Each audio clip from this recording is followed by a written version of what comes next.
नमस्कार दोस्तों। अब हम पढ़ेंगे कक्षा 10 का सूरदास जी का पाठ। देख रहे हैं आप लोग सूरदास जी। अपन को सबसे पहले तो पाठ परिचय या कवि परिचय पढ़ना चाहिए। देखिए, सूरदास जी का जन्म वो संवत 1540 है और निधन वो 1620 है। ये संवत है। ईस्वी सन अगर करेंगे तो 1478 में जन्म हुआ था और 1583 में निधन हो गया था।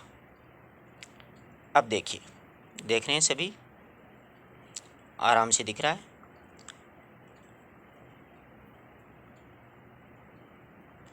कृष्ण भक्त सूरदास जी जो हैं, कृष्ण भक्त सूरदास जी का जन्म आचार्य शुक्ल के अनुसार, देखिए हिंदी साहित्य में आचार्य शुक्ल का कथन एक मील का पत्थर साबित होता है।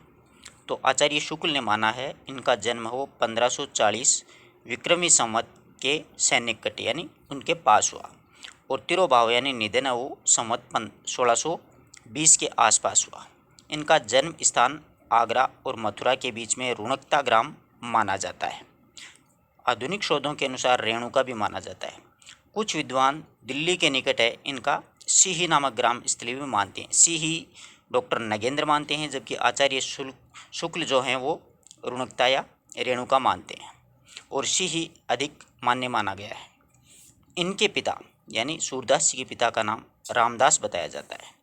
वार्ता साहित्य में देखो, वार्ता साहित्य का मतलब यहाँ से है, ये जो सूरदास जी हैं वो वल्लभाचार्य जी के शिष्य थे। तो वल्लभाचार्य जी के एक पौत्र थे गोकुलनाथ, उन्होंने 252 वैष्णव की वार्ता और 84 वैष्णव की वार्ता, दो वार्ता साहित्य लिखे थे, जिनमें जो अष्टछाप के प्रमुख कवि थे उनका जीवन परिचय लिखा था उन्होंने। तो वार्ता साहित्य उसे बोला जाता है।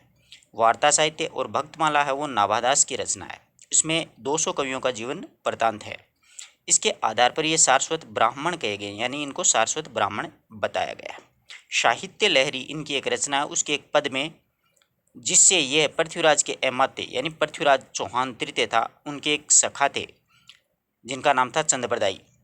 अमात्य या राजकवि थे चंद्रबरदाई, उनके वंशज ब्रह्म भट्ट मालूम होते हैं, यानी चंद्रबरदाई के वंशज भी बताए जाते हैं, जो कि साहित्य लहरी स्वयं सूरदास जी की रचना है, जिसमें दृष्टिकूट पद हैं। इस पद से बहुत सी बातें ज्ञात होती हैं। इसी पद के आधार पर कहा जाता है कि ये नेत्रहीन होने के कारण एक अंधकूप में गिर पड़े। इस पद के आधार पर ये भी कहा जाता है कि ये अंधे थे बचपन से, और अंधे होने के कारण एक कुएं में गिर गए। 6 दिन बाद, वहाँ पर 6 दिन तक पड़े रहने के बाद में भगवान श्री कृष्ण ने उन्हें दर्शन दिए और सनेत्र कर दिया, यानी कुएं में गिरे रहे 6 दिन तक। 6 दिन के बाद में भगवान श्री कृष्ण ने दर्शन दिए और उन्हें सनेत्र यानी वापिस नेत्र दे दिए। इस पर सूरदास जी ने कहा, हे प्रभु, सूरदास जी आगे कहते हैं, हे प्रभु, जिन नेत्रों से आपके दर्शन हुए हैं, अब मैं उन नेत्रों से सांसारिक पापों को नहीं देखना चाहता। यानी मैंने जब इन नेत्रों से आपके दर्शन कर लिए तो मैंने सांसारिक संसार में जितने भी पाप हैं उनको नहीं देखना चाहता। उनके निवेदन से, यानी सूरदास जी के निवेदन से, नेत्र सदा श्री कृष्ण भगवान है उन्होंने सदा के लिए बंद कर लिए सूरदास जी ने, लेकिन इन्हें प्रज्ञा चक्षु प्राप्त हो गए। लेकिन उन्हें क्या हुआ कि प्रज्ञा चक्षु हैं वो प्राप्त हो गए, यानी दिव्य दृष्टि से वो देख सकते थे और उससे भगवान की भक्ति में लीन रहे। सूरदास जी जन्म से अंधे थे, यह विवादास्पद है। ये एक विवादास्पद बात है कि जन्म से अंधे थे या बाद में अंधे हुए। इस संबंध में अधिकांश विद्वानों का ये मत है, ये मानना है कि जीवन में अंतिम समय में अंधे हुए थे, यानी जीवन के अंतिम समय में ये अंधे हुए थे, क्योंकि इसका प्रमाण हमें इनके एक पद से ही मिलता है।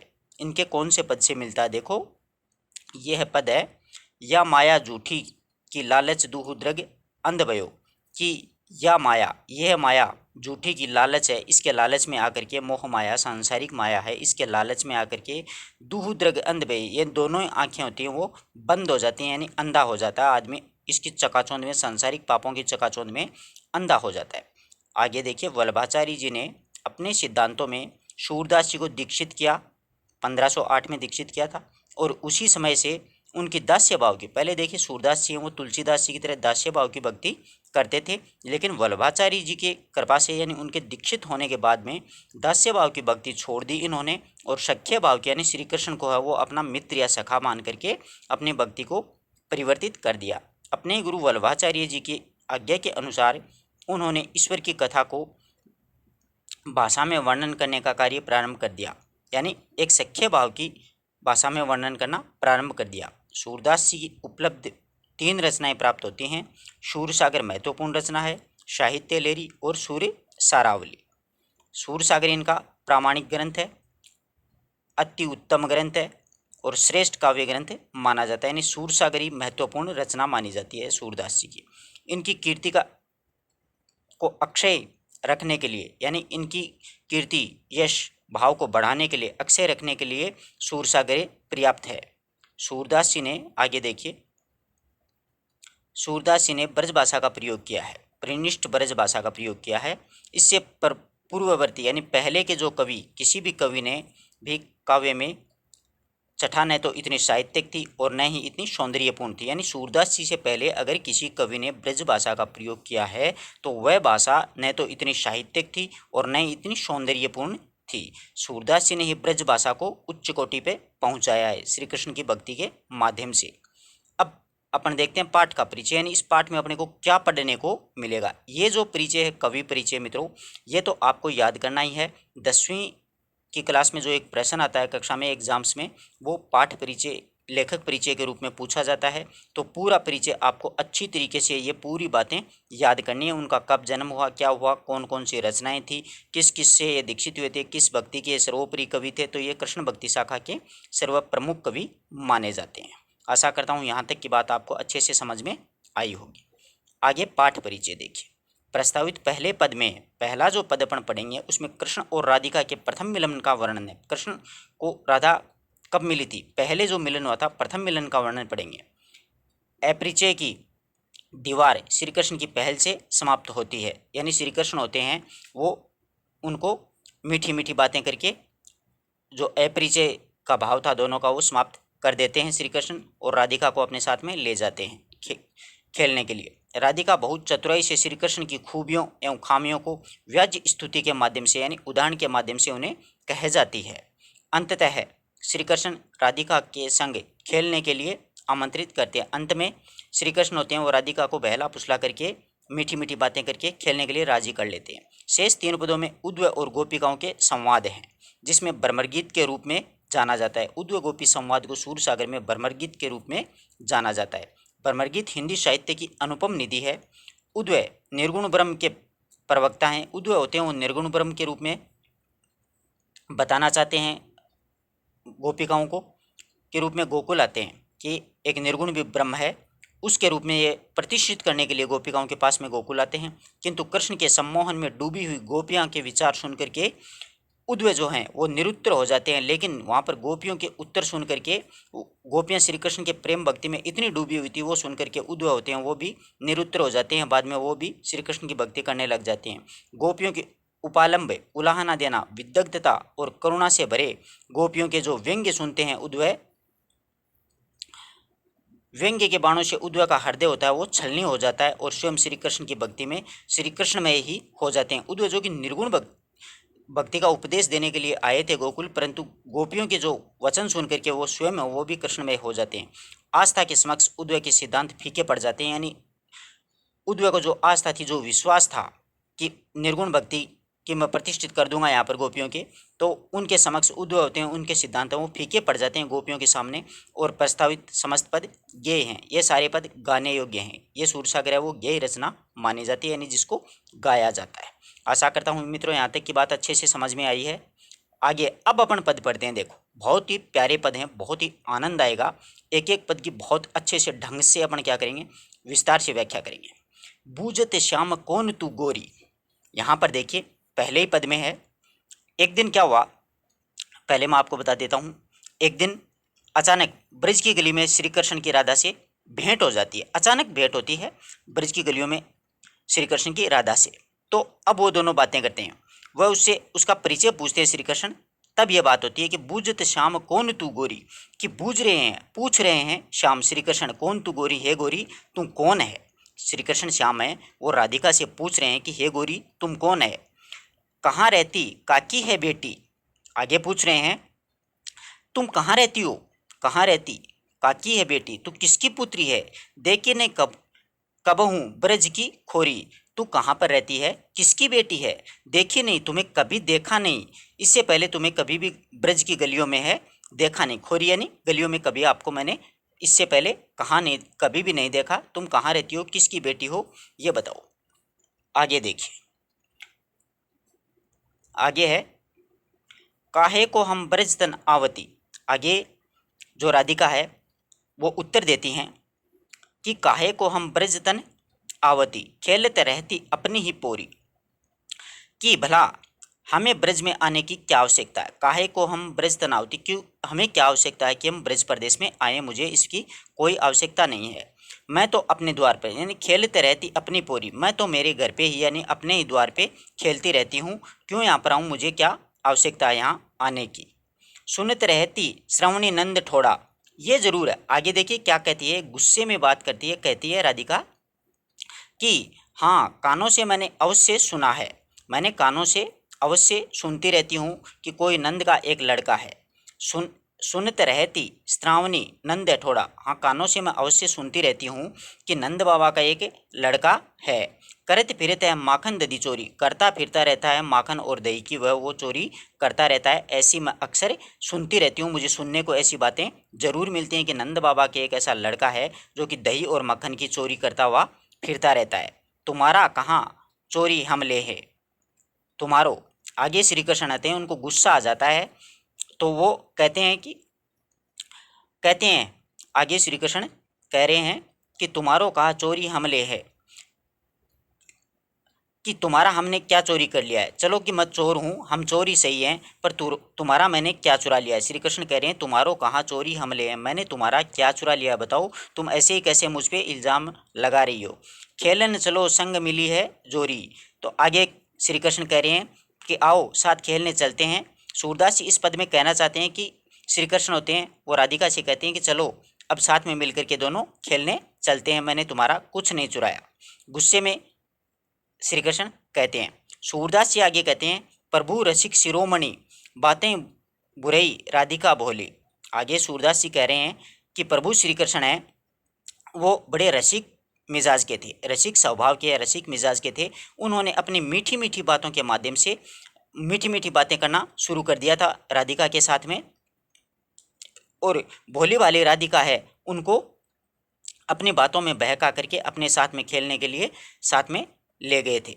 सूरदास जी कह रहे हैं कि प्रभु श्री कृष्ण वो रसिक स्वभाव के थे, मीठी मीठी बातें करने में वो माहिर थे, तो मीठी मीठी बातों में भोली वाले राधिका को बहला फुसला करके और अपने साथ में खेलने के लिए राजी कर लेते हैं और साथ ही ले चलते हैं। इस प्रकार से इस पद्य की अपन ने व्याख्या पढ़ी है। अगर किसी प्रकार की किसी विद्यार्थी को कोई समस्या हो तो आप कमेंट कर सकते हो। अगला जो दोहा है इसमें गोपियों का और उद्वय का संवाद चलता है। उद्वय जो होता है वो निर्गुण ब्रह्म का उपासक है और वो निर्गुण की महिमा प्रतिष्ठित करने के लिए गोपियों के पास में आता है। और आगे क्या चर्चा होती है आगे देखिए, मधुकर श्याम हमारे चोर। गोपिकाएं उद्वय से वार्तालाप के समय की बात है मित्रों। तो क्या हो रही है, वार्तालाप के समय में कहीं आकर के मंडराने वाला एक भंवरा होता है, भंवरा वहाँ पर आ जाता है। तो भंवरा होता है, उस भंवरे को माध्यम बना करके गोपिकाएं होती हैं वो उद्वय से बातें करती हैं। वो भंवरा श्री कृष्ण का वैसे प्रतीक के रूप में माना जाता है, उस पर कपट करने का आरोप लगाते हैं। तो मधुकर श्याम हमारे चोर, तो गोपिकाएं उद्वय से कहती हैं कि हाँ तुम्हारे जैसे ही, कि भंवरे जैसे ही श्याम हैं, वो श्याम रंग वाले श्री कृष्ण है वो हमारे चोर हैं, हमारा उन्होंने सब कुछ चुरा लिया है। भंवरे को संबोधित करते हुए श्री कृष्ण का प्रतीक बताते हुए गोपिकाएं उद्वय से कहती हैं कि श्री कृष्ण है वो, कि भंवरा तुम्हारे जैसे श्याम रंग के श्री कृष्ण हैं वो हमारे चोर हैं, उन्होंने हमारा सब कुछ चुरा लिया है। मन हरि लियो तनिक चितवनी, ले चपल नैन की कोर है। आगे गोपिकाएं क्या कहती हैं, पहले कहते हैं कि श्याम रंग के जो भंवरा है ऐसे ही श्री कृष्ण है वो हमारे चोर हैं, उन्होंने अपने चंचल नेत्रों से, चपल नैन की कोर है, अपने चंचल नेत्रों से उन्होंने अपने चंचल नेत्रों से हमारा चित्त है वो पहले ही चुरा लिया है। हमारा मन हरि लियो, हमारे मन को पहले उन्होंने हरि लिया है। तनक चितवन में अपनी चंचलता से हमारे मन को उन्होंने पहले ही हर लिया है, यानी चुरा लिया है। और अपने चंचल नेत्रों से तनिक दृष्टि डाल करके हमारे मन को वो चुरा करके ले गए। अपने चपल नेत्रों से या चंचल नेत्रों से तनिक एक मुस्कुराहट की दृष्टि डाल करके हमारे मन को उन्होंने चुरा लिया है। हमारा मन है वो हमसे चुरा करके ले गए हैं। लेकिन आगे गोपिकाएं क्या कहती हैं, देखिए, पकड़े हुते हृदय और अंतर प्रेम प्रीति की के जोर हैं। लेकिन आगे गोपिकाएं क्या कहते हैं, हमने अपनी प्रीति और अनुराग के बल पर, प्रेम प्रीति के जोर, हमने अपने प्रीति और अनुराग यानी प्रेम के बल पर उन्हें अपने हृदय में हमें आज भी उनको बंद किए हुए रखा है। पकड़े हुते हृदय पर अंतर, लेकिन हम अपने प्रीति और अनुराग यानी प्रेम के बल पर अभी भी श्री कृष्ण को अपने हृदय के अंदर हमें उनको बैठाए रखा है, अपने अंदर अपने हृदय में बंदी बनाए रखा है श्री कृष्ण को। आगे देखिए, गए छड़ाए तोरी सब बंधन दे गए हसीन की अंकोर है। गए छुड़ाए, किंतु हम उसके प्रेम के बंधनों को तोड़ करके वो यहाँ से चले गए हैं। गए छुड़ाए तोरी सब बंधन, हमारे प्रेम के सारे बंधनों को तोड़ करके वो हमारे यहाँ से चले गए हैं। तनिक से गए हंसी अंकोर, और हमें एक तनिक चंचल दृष्टि की मुस्कान है वो दे करके यहाँ से चले गए हैं। और हमारे प्रेम रूपी बंधन है वो सारे वो तोड़ करके यहाँ से चले गए हैं। गए हसीन के अंकोर है, सिर्फ एक मनमोही मुस्कान की रिश्वत दे करके, मनमोही मुस्कान हमारी ओर मुस्कुरा करके वो चले गए हैं। और प्रेम के बंधन है वो सारे के सारे तोड़ करके यहाँ से चले गए हैं। चौंके परी जागत निशी बीती दूत मिलो एक भोर है।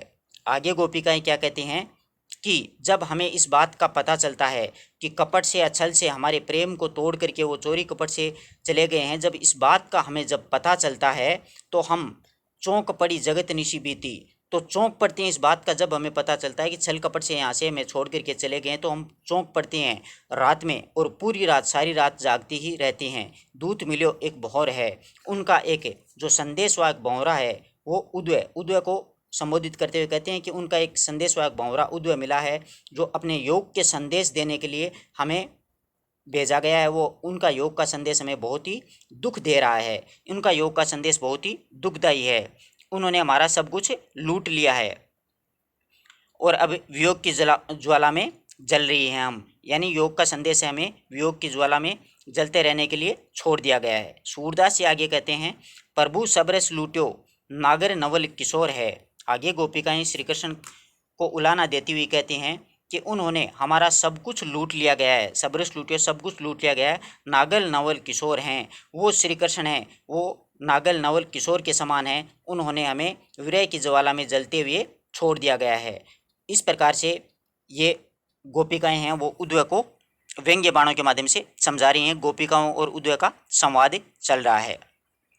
अगला पद्य देखिए, संदेशिनी मधुबन कूप बरे, बहुत ही अच्छा पद्य है अगला, पढ़ने में बहुत ही आनंद आएगा दोस्तों, लगातार बने रहिए आप। कि संदेशिनी मधुबन कूप बरे, गोपिकाएं उद्वय को फिर आगे क्या कह रही हैं कि जब उद्वय से बातें हो रही हैं तब की बात है कि संदेशिनी मधुबन कूप बरे,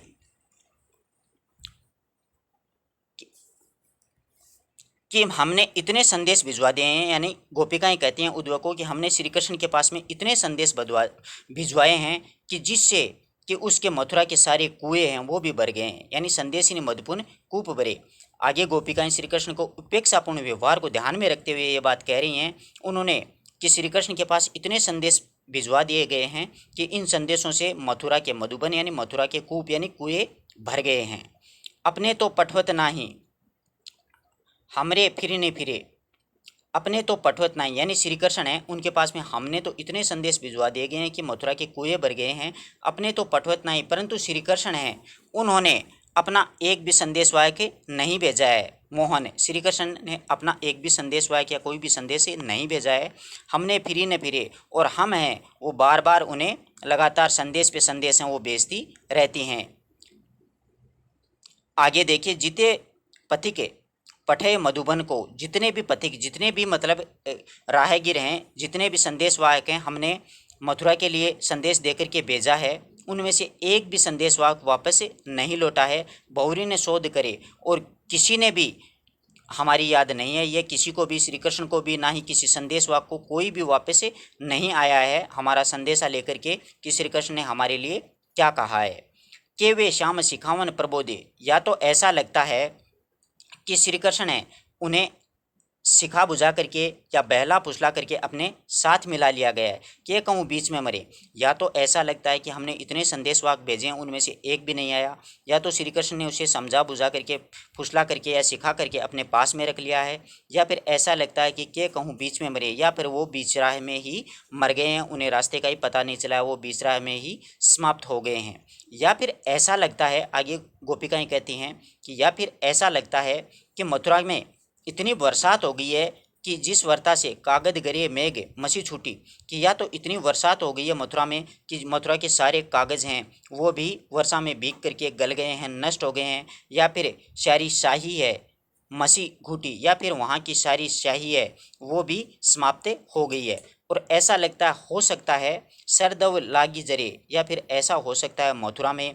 कि वहाँ पर कलम बनाने के लिए जो एक सरकंडे का वन होता है, सरकंडे का एक पौधा होता है, उसके सारे वन होते हैं, उसमें आग लग गई है, सारे के सारे पूरा का पूरा जंगल है वो भी नष्ट हो गया है। गोपिकाएँ कहती हैं कि या तो इतनी बरसात हो गई है जिसमें मथुरा के सारे कागज ही गल गए हैं पानी में, या फिर वहाँ की स्याही है वो भी समाप्त हो गई है, या फिर ये हो सकता है कि कलम बनाने का जो सरकंडा होता है उसके पौधे जो होते हैं, पेड़ जो पौधे होते हैं, वो उसके वन में पूरे में आग लग गई हो, जिससे कि वो सारे के सारे सरकंडे के पेड़ हैं, पौधे हैं, वो भी जल के नष्ट हो गए हैं। कुछ ना कुछ जरूर हुआ है, वरना तो कोई ना कोई संदेश हमारे साथ है जरूर आता। आगे गोपिकाएँ क्या कहती हैं, सेवक सूर्य लिखन को अंधो पलक कपाट अरे। आगे गोपिकाएँ कहती हैं या फिर ऐसा हो सकता है कि श्री कृष्ण का पत्रों का जवाब लिखने वाला जो सेवक होता है, सेवक सूर्य लिखन को आंधो, या फिर ऐसा हो सकता है कि श्री कृष्ण के पत्रों का उत्तर लिखने वाला सेवक ही अंधा हो गया हो, या फिर उसके नेत्रों के रूपी पलक रूपी जो नेत्र हैं उनके किवाड़ कपाट यानी उसके किवाड़ हैं वो भी खुलने बंद हो गए हों। ऐसा हो सकता है या तो उसका सेवक है, पत्रों का जवाब देने वाला श्री कृष्ण का सेवक है, वो अंधा हो गया, या फिर उस सेवक के नेत्रों के पलक रूपी किवाड़ भी न खुल रहे हों।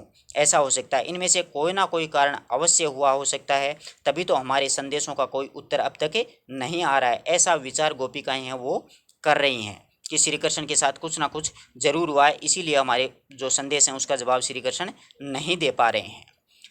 नेक्स्ट पद्य बहुत ही शानदार है दोस्तों।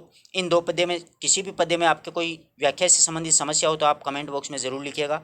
अगला देखिए, उदो, बहुत ही प्यारा मर्म स्पर्शी पद है मित्रों। उदो मन माने की बात है।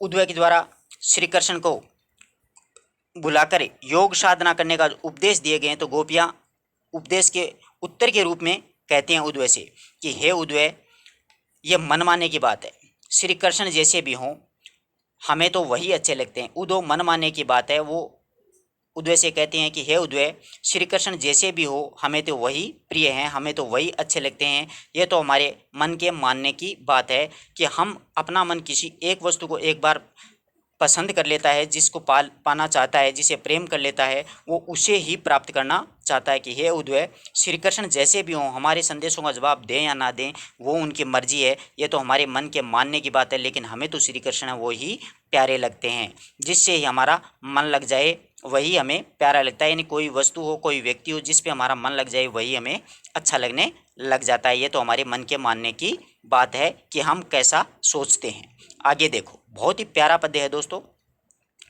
कि ये तो मन के मानने की बात है। उसे इस प्रकार से, जैसे कोई व्यक्ति होता है वो कष्ट पाकर भी प्रेम करता है, उसे अपनाता है, वही उसे अच्छा लगने लग जाता है। गोपियाँ कहती हैं, आगे गोपियाँ क्या कहती हैं कि इस संसार में दाक छुआर छाड़ी अमृत फल विषकारी विष खात है। बहुत ही प्यारा पद्य है। गोपिकाएँ उद्धव से कहती हैं कि देखो, इस संसार में अंगूर और छुआरा, दाक होती है, देखो किशमिश को बोलते हैं, जो अंगूरों को सुखा करके बनाई जाती है, दाक छुआरा, कि अंगूर और छुआरे जैसे अमृत के समान जो फल होते हैं, जिसको ड्राई फ्रूट बोला जाता है, दाक और छुआरा जैसे अमृत के समान जो मधुर यानी मीठे फल होते हैं, किंतु विषकारी विष खात है। लेकिन विष कीड़ा यानी विष का जो कीड़ा होता है वो उनको छोड़ करके, विष का कीट जो होता है उन सभी को ठुकरा करके, उन सभी को छोड़ करके विष को ही खाना पसंद करता है। गोपिकाओं का कहने का मतलब है कि इस संसार में हे उद्वय, जैसे दाख और छुआरे जैसे अमृत के समान जो मधुर या मीठे फल होते हैं, उनको भी ठुकरा करके जब विष का कीड़ा होता है वो इन सभी को छोड़ करके ही विष को ही खाना अधिक पसंद करता है, उसे ही खाता है। उसका मन उसी विष में लगा रहता है, चाहे ये छुआरा या चाहे दाग चाहे अमृत कैसे भी हो, उन्हें उस चीज़ से कोई मतलब नहीं है। जिस प्रकार से श्री कृष्ण जैसे भी हो, हमें तो वही पसंद है। आप चाहे हमें निर्गुण का कैसा भी उपदेश देते हैं, हमारे ऊपर कोई असर नहीं होने वाला। हम तो एक विष के कीड़े के समान हो गए हैं। एक विष के कीड़े का उदाहरण दिया है। अगला पद्य देखिए, अगली पंक्ति, ज्यों चकोर को देई कपूर को तजी अंगारा आघात है। बहुत ही प्यारी पंक्ति है। ज्यों, जिस प्रकार से चकोर एक चकवा पक्षी होता है, जिस प्रकार से चकोर को कोई सुगंधित या फिर शीतल कपूर भी दे दे, कोई चकोर चकवे पक्षी को सुगंधित या फिर कोई शीतल कपूर भी चुगाना चाहे तो वह उसे त्याग करके उस कपूर को या शीतल कपूर को या सुगंधित पदार्थ को छोड़ करके झुलसा देने वाला तजी अंगारा खाता है। जो कि झुलसा देने वाला अंगारा होता है वही खाना पसंद करता है। कि जैसे चकवे पक्षी को कोई मधुर या मीठे फल या फिर शीतल कपूर भी खिलाना चाहे तो वो उसे ठुकरा करके जो झुलसा देने वाला अंगारा होता है वो उसे ही खाना पसंद करता है, क्योंकि अंगारे से उसका मन लगा हुआ है, वो उसी से प्रेम करता है। आगे देखिए, मधुप मधुप करत घर फेरी कांठ में बांधत कमल के पात है। आगे देखिए, भौरा जो होता है वो अपना घर बनाने के लिए कठोर जो काठ होता है उसको भी उसमें भी छेद कर देता है। भौरा अपना घर बनाने के लिए कठोर काठ में भी छेद कर देता है, लेकिन बंधत कमल के पात है, लेकिन वो कमल के कोमल पंखुड़ियों के बीच में बंद हो जाता है, उसे काट कर भी वो बाहर निकलना पसंद नहीं कर सकता है। कहने का मतलब है कि जब भंवरा अपना घर बनाने के लिए कठोर काठ को काट सकता है, परंतु उसका मन है वो कमल के पत्तों में लगा रहता है, जबकि कमल के पुष्प के पत्ते बहुत ही कोमल होते हैं, उसे वो तोड़ करके बाहर आ सकता है, परंतु वो फिर भी नहीं आता है, क्योंकि कमल के रस से कमल से उसे रस प्राप्त होता है, उस रस में उसका मन लगा रहता है, वो उसे बिल्कुल भी खरोंच भी पैदा नहीं करता और उसकी पंखुड़ियों के बीच में ही पूरी रात भर समटा हुआ रहता है। अगर वो चाहता तो जैसे काठ को फोड़ सकता है वैसे कमल को भी वो फोड़ सकता है, परंतु ऐसा वो नहीं करता है, क्योंकि उसे कमल प्यारा लगता है, प्रिय लगता है। आगे देखिए, जो पतंग हित जाने आपनो दीपक सो लपटात है। जिस प्रकार, देखिए जो मतलब जिस प्रकार पतंगा होता है दीपक के लपटने से, जिस प्रकार पतंगा होता है वो अपनी भलाई चाहने के लिए, वो ऐसा चाहता है पतंगा कि अगर मैं दीपक की लौ के पास में जाऊंगा तो मेरी भलाई होगी, परंतु वो इसमें जाकर के क्या हो जाता है, बिल्कुल भस्म हो जाता है, बिल्कुल नष्ट हो जाता है। परंतु पतंगे की दीपक की लौ के साथ में प्रीति यानी प्रेम बंधा हुआ है। इस कारण से जो पतंग हित जान के, जिस प्रकार से पतंगा होता है वो दीपक की लौ से लपटने के बाद में अपनी भलाई मान करके, वो ऐसा सोचता है कि मेरी इसमें भलाई होगी, मान करके उसमें जाकर के गिरता है, और उसमें जाकर के गिरने के बाद में वो क्या हो जाता है, भस्म हो जाता है। क्योंकि पतंगे की दीपक के लौ के साथ में क्या है, एक अटूट प्रेम संबंध है, इनका रिश्ता बना हुआ है, मधुर रिश्ता है। इसलिए पतंगा उड़ता उड़ता जाकर के दीपक की लौ में गिरता है। वो ऐसा सोचता है कि दीपक मेरा भलाई करेगा, परंतु दीपक की लौ है वो जैसे ही उसके संपर्क में आता है पतंगा तो उसे भस्म कर देती है, यानी नष्ट कर देती है, परंतु फिर भी पतंगा वहीं पर ही जाता है। आगे देखिए, सूरदास जाको मन जैसो सोई तोई सुहात है। सूरदास ये आगे कह रही हैं कि गोपिकाएं आगे उद्वय से कहते हैं कि जिसका मन जैसा लगा होता है, कि जिस जाको मन जैसो हो, जिसका मन जिससे लगा हुआ होता है वो उसे वही सुहाता है, उसे वही पसंद करता है, वही उसे अच्छा लगता है। यानी जिस व्यक्ति विशेष पर जिसका मन लग जाता है, जिसको जैसा वो लगता है उसको वही पसंद करता है, वही सुहाता है। हमारा मन श्री कृष्ण में लगा हुआ है, हमें श्री कृष्ण ही पसंद हैं, वही हमें अच्छे लगते हैं। आपके योग को हम स्वीकार कर पाना हमारे बस की बातें नहीं है। गोपिकाएं उद्वय से आगे कहती हैं कि जिसका जैसा मन होता है उसको वैसा ही व्यक्ति उसे पसंद करता है, यानी पसंद आता है या उसे सुहाता है। हमें श्री कृष्ण पसंद है, हमें श्री कृष्ण ही सुहाते हैं। आपके योग की क्रिया यानी योग के जो शब्द आपने कहे हैं, जो भी बातें बताई हैं वो हमें पसंद नहीं है, हमें स्वीकार कर पाना हमारी ये बस की बातें नहीं है। इस प्रकार से अपन ने आज सूरदास जी के 3 पद्यों का अध्ययन किया है। आशा करता हूँ कि सारी बातें, तीनों की तीनों पद्य आपको अच्छे से चारों पद्य समझ में आए होंगे। पहले पद्य में देखिए, श्री कृष्ण और राधिका के प्रथम मिलन की बातें हुई हैं।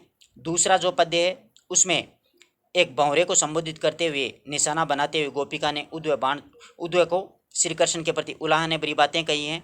और चौथा जो पद्य है उसमें अपने मन की बात गोपिकाओं ने उद्वय के प्रति, श्री कृष्ण के प्रति उद्वय को कही है। आशा करता हूँ चारों ही पद्य आपको अच्छे से समझ में आए होंगे। अगर किसी प्रकार का कोई डाउट है तो मित्रों ज़रूर कमेंट बॉक्स में लिखिएगा। इसी प्रकार अपन हमेशा के लिए 9th 10th और 11th और 12th 4 क्लासें डेली होंगी। लगातार चैनल से बने रहें। आप अपने छोटे भाई बहनों को भी इससे जोड़ें जिससे कि उनको भी लाभ मिल सके। धन्यवाद दोस्तों, मिलते हैं एक नई वीडियो नए टॉपिक के साथ। तब तक के लिए नमस्कार।